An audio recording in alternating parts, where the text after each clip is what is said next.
नमस्कार, मैं हूं आपके साथ रितु तोमर और आप देख रहे हैं न्यूज़ वन इंडिया। आज हमारे साथ एक ऐसी शख्सियत मौजूद है जो अक्सर ब्राह्मणों के हकों को लेकर आवाज़ उठाते हैं और इसके साथ ही सरकार की जो नीतियां होती हैं उनको लेकर कई बार अपनी आवाज़ भी मुखर रखते हैं, यानी कि उनका विरोध करते हुए भी दिखाई देते हैं। तो यानी कि इस वक्त हमारे साथ में मौजूद हैं अखिल भारतीय ब्राह्मण महासभा रा के राष्ट्रीय अध्यक्ष पंडित राजेंद्र नाथ त्रिपाठी जी। तो चलिए सबसे पहले उनका स्वागत करते हैं। बहुत स्वागत है आपका न्यूज़ वन इंडिया पर। धन्यवाद, बहुत बहुत धन्यवाद आपको। पंडित जी, यूं तो आप ब्राह्मणों के हकों के लिए हमेशा से आवाज उठाते रहे हैं और सबसे बड़ी बात कि सरकार की जो नीतियां आपको पसंद नहीं आती उनके विरोध में भी आप अपनी आवाज मुखर करते हैं। लेकिन सबसे पहला जो मेरा सवाल आपसे है वो यही होगा कि ब्राह्मणों के हक की बात आप करते हैं। देखिए, आज पूरे देश की राजनीति अगेंस्ट ब्राह्मण, सारे दलों की राजनीति है। ऐसी स्थिति में ब्राह्मण न्याय से वंचित है, प्रताड़ित अपने को महसूस कर रहा है, उपेक्षित तिरस्कृत महसूस कर रहा है, उसकी आवाज़ कहीं बन नहीं रही है। ऐसी स्थिति में ब्राह्मणों को संगठित करके, चूँकि ब्राह्मणों का लंबा इतिहास है, राष्ट्र और समाज के प्रति अपनी कुर्बानी दिया है, वसुधैव कुटुंबकम सर्वे भवन्तु सुखिनः जिसका सिद्धांत हो, उसके तहत समाज को एक माले में पिरो करके लेके चला। आज कारण क्या है कि ब्राह्मण मेले में गुम हुए अनाथ बच्चे की तरह चौराहे पर भटक रहा है, उससे न्याय नहीं मिल रहा है। इसके पीछे एकमात्र कारण मुझे जो नज़र आ रहा है कि दलित और पिछड़ा वोट बैंक हासिल करने में सारी पार्टियां लगी हुई हैं और सारी पार्टियां ब्राह्मण विरोधी सर्टिफिकेट चाह रही हैं कि हम ब्राह्मण उत्पीड़क, ब्राह्मण विरोधी सर्टिफिकेट हमको मिल जाए ताकि दलित, पिछड़ा और मुसलमान का वोट बैंक मेरे साथ आ जाए। लेकिन आप तो सरकार का भी काफ़ी विरोध करते रहते हैं कि बिल्कुल ब्राह्मण विरोधी ये सरकार है और कई बार आपने इसको लेकर अपनी आवाज़ बुलंद की है। आपको क्यों लगता है कि ये जो सरकार है वो ब्राह्मण विरोधी है, जबकि अभी आपने जो बात कही उसमें कहा कि तमाम दल ब्राह्मणों को कहीं ना कहीं इग्नोर कर रहे हैं, सिर्फ किस लिए? क्योंकि उनको सत्ता में आना है। सारे दल ब्राह्मण तो ही रहे हैं, चाहे वो बसपा की सरकार रही हो, उसमें भी हमने आंदोलन किया, सड़क पर उतर करके आंदोलन किया है। सपा में बसपा की, कांग्रेस ने जब ब्राह्मणों का तिरस्कार किया, खत्म हो गई। जो भी देखिए, एक शास्त्रगत बात है कि जिसका विनाश होना होगा वो ब्राह्मण का द्रोह करेगा और ब्राह्मण को प्रताड़ित करेगा, ब्राह्मण से शत्रुता लेगा। भारतीय जनता पार्टी पर आपका निशाना है कि आप भारतीय जनता पार्टी की सरकार का विरोध कर रहे हैं, तो मैं भाजपा का विरोध नहीं कर रहा हूं, न सरकार का विरोध कर रहा हूं।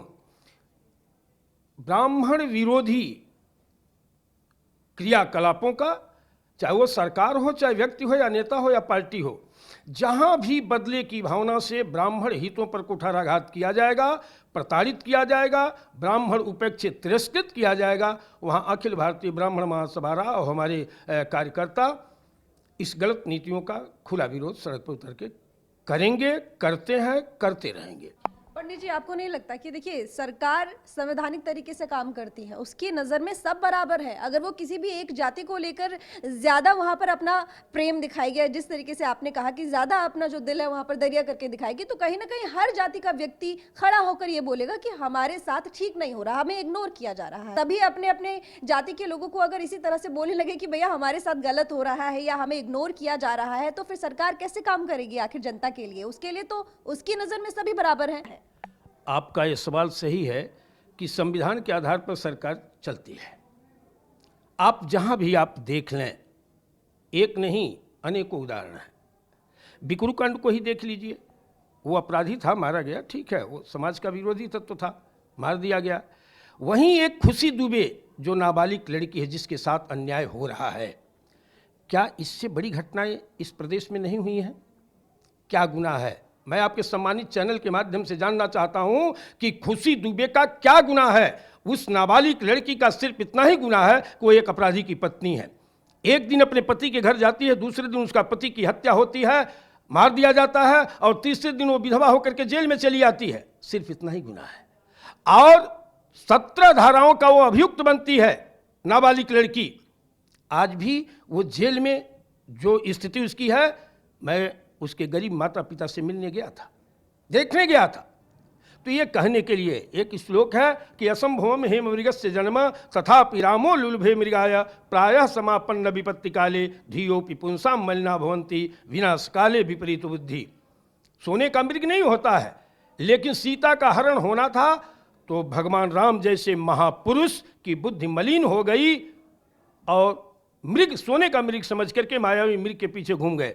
आज वही हालात इस देश की राजनीति है। नहीं तो फिर क्या माने, आप किसके साथ हैं? देखिए 2022 में विधानसभा चुनाव हैं और आप बोल ही रहे हैं भैया आप तो हर दल से जाकर मिलेंगे, तो ये बताइए ना कि फिर आगे आखिर ब्राह्मणों के हक के लिए आप आवाज उठा रहे हैं, कौन से दल को जाकर आप अपना वोट देंगे?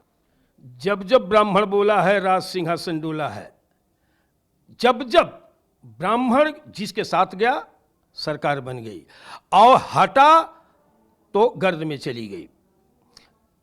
मैंने कहा है कि 14 मई को भगवान परशुराम के जयंती के अवसर पर लखनऊ में 1 लाख ब्राह्मण जनेऊधारी सड़क पर उतरेंगे, अपना आक्रोश व्यक्त करेंगे और संगठन उसी दिन राजनैतिक विकल्प देगा और इस नारे के तहत कि जो ब्राह्मण हित में काम करेगा वही देश पर राज करेगा, उसी से मेरा साथ रहेगा, इसके तहत हम राजनीतिक विकल्प देने की पूरी तैयारी में लगे हैं। उत्तर प्रदेश की 75 विधानसभा में हमारा कार्य 1 जनवरी से संगठन चला गांव की ओर प्रत्येक घरों को जोड़ने का कार्य प्रारंभ हो गया है। तो यानी कि पंडित जी आपकी सारी नाराजगी सिर्फ एक बात को लेकर है कि भगवान परशुराम के लिए आखिर जो एक अवकाश मिलता था वो क्यों बंद कर दिया, वो होना चाहिए। नहीं, ये तो हमारे भगवान हैं। जब बांट दिया गया कि ब्राह्मणों के भगवान हैं तो ये तो लाजमी है। अब कृष्ण को भी बांट दिया जाए कि यादवों के भगवान है और राम को भी बांट दिया जाए कि क्षत्रियों के भगवान है। यही तो इस देश की राजनीति है। नहीं पंडित जी, अभी जिस तरीके से आप ये बात बोल रहे हैं इससे समझ में ये आ रहा है कि आपने बांट लिया भगवानों को, तो आपने बांट लिया कि नहीं जी सिर्फ परशुराम जी हमारे हैं बाकी और कोई हमारा नहीं है। हमने नहीं बांटा, ये ब्राह्मण विरोधी ताकतें, जातिवादी ताकतें और सरकारें बांट रही हैं। हम कहाँ बांटे हैं? पीड़ा ये है कि अगर भगवान परशुराम सबके हैं तो सबको पीड़ा होनी चाहिए। क्यों उनको महापुरुष करके उस चिट्ठी को रद्द किया गया, मैं ये जानना चाहता हूँ।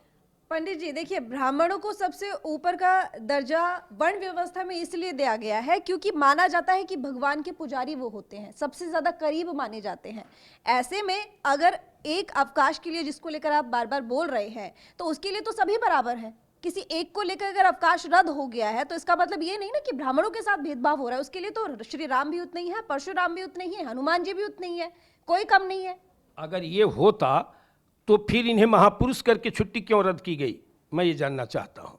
अगर भगवान सबके हैं तो फिर इनको क्यों महापुरुष की श्रेणी में रख करके इनकी छुट्टी रद्द की गई, इसके पीछे कारण क्या है, मैं ये जानना चाहता हूँ।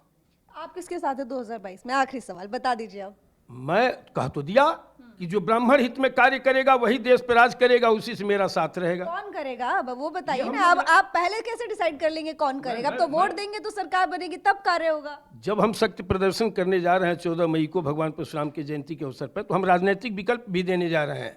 हमारा एक अपना राजनीतिक दल भी है, होगा, बनेगा, उसी दिन घोषणा होगी और इस नारा के तहत जो भी दल हमारी नीतियों, सिद्धांतों, कार्यक्रमों और हमारी शर्तों को मानेगा, हम उसके साथ हो करके और 2022 में चुनाव में उतरेंगे।